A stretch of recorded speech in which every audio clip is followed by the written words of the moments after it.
Good. By the way, Chris Christie, New Jersey governor, has frozen spending.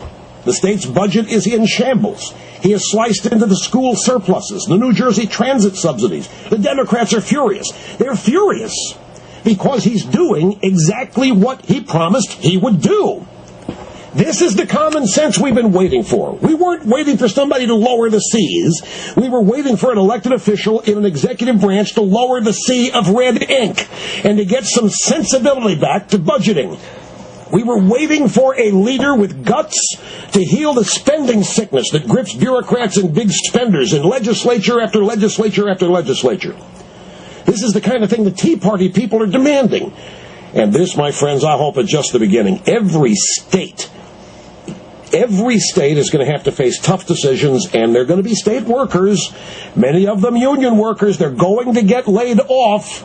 They can't keep bailing them out from the federal government. It isn't going to fly. Budgets are going to have to be balanced to avoid bankruptcy. And every time a state's governor takes the lead in returning fiscal sanity to his or her state, Barack Obama is going to be made to look that much weaker and that much more ineffective. Governor Chris Christie, there is time to save the country. This is what a rescue looks like. This is exactly what a rescue looks like. And by the way, one thing, I have to point this out, ladies and gentlemen, because I'm a sharp observer of things. Christie's moves of all these budget freezes during these recent snow emergencies, they've told all essential, or non-essential rather, all non-essential federal and local government employees to stay home. Now, in Washington, that totaled 240,000 people. A vast majority of them turned out to be non-essential. This is inescapable logic. So why do we have any inessential government workers at any level? 240,000 for 3 straight days stayed home during the blizzards in Washington. And they made the mistake of telling us all non-essential federal, local government employees stay home. And look how many of them there are. I got an idea to balance our budget. That's just taking right after the model here of Chris Christie. Do you realize, folks, how ridiculous and unsustainable and obscene it is that we have been presented a budget with a $1.6 trillion deficit, spending $3.4 trillion, $3.6 trillion. $3.6 trillion with a $1.6 trillion deficit? $1.6 trillion? When Ronald Reagan left office in 1989, the federal budget was not even $1 trillion. It was close, but it wasn't even $1 trillion. Now, what was the federal budget in 2007? Which was a pretty good year, was it not? 2007 was a pretty good year. Unemployment was down. Social Security was working out just fine. It was $2.5 trillion. You know what? We could balance the budget right now if we would just reduce spending to what it was in 2007.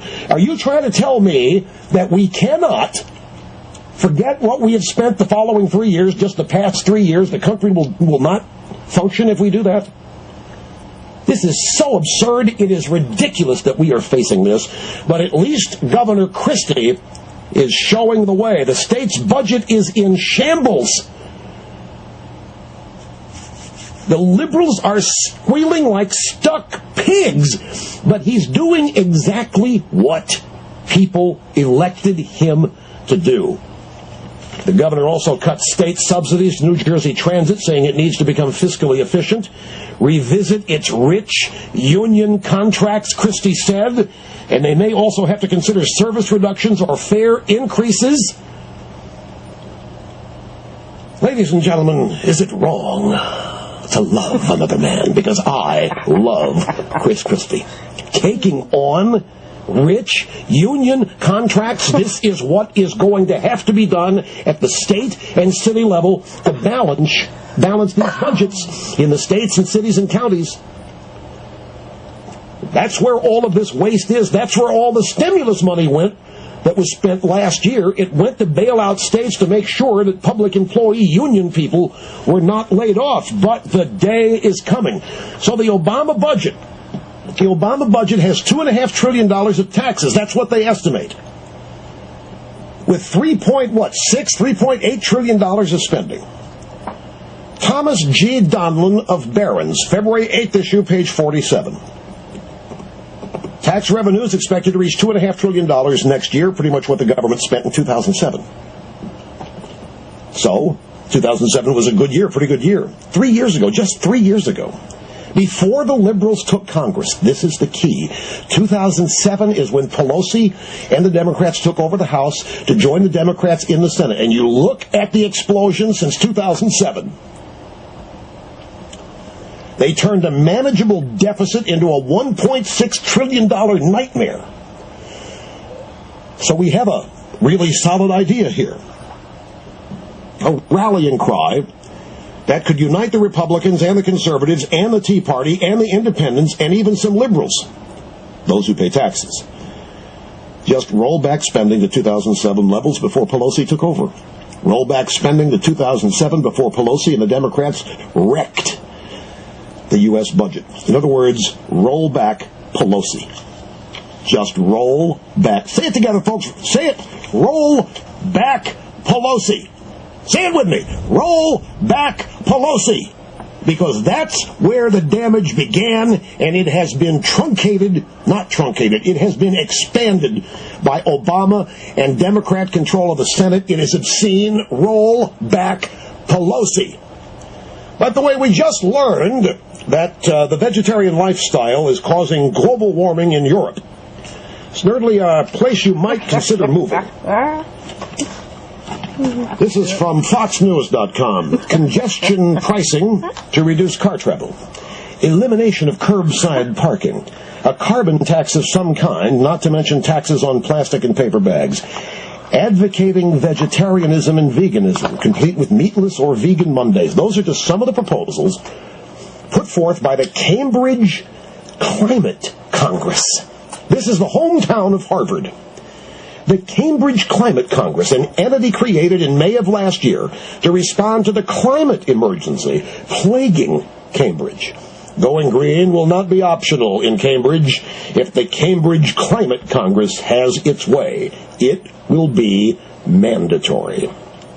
Mandatory. How does mandatory dovetail with individual liberty? How does mandatory dovetail with freedom? How does that require everybody to go meatless on Monday? Gotta have or to go vegan. Here's the green police from that Audi ad that ran in the Super Bowl. Dr. Ken Green, a resident scholar on environment and energy at AEI, conservative Washington think tank, said he found an overall redundancy in the proposals, specifically regarding a carbon-based tax coupled with congestion pricing, increased parking. Who cares about the highfalutin intellectual look at this? Can't we just look at the First Amendment aspect of this? What if the concept of freedom? What the hell gives the city of Cambridge the right to mandate that people not eat meat on a Monday? What gives them the right to do that? I'm going to get off this global warming stuff, folks, so they just keep bombarding me with this.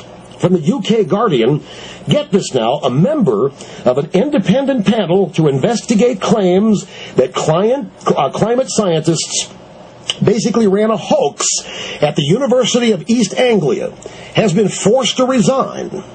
Philip Campbell, editor-in-chief of Nature, stepped down from the panel yesterday.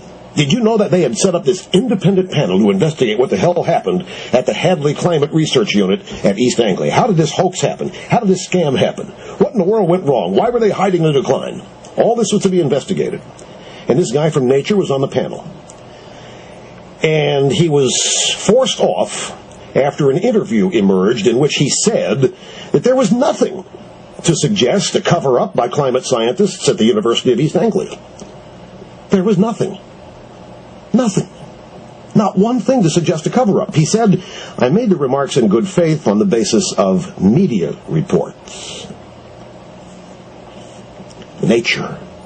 The guy that Nature magazine, media reports. What media reports? U.S. media reports? Anyway, he's gone. And we've got to take a break. We'll do that.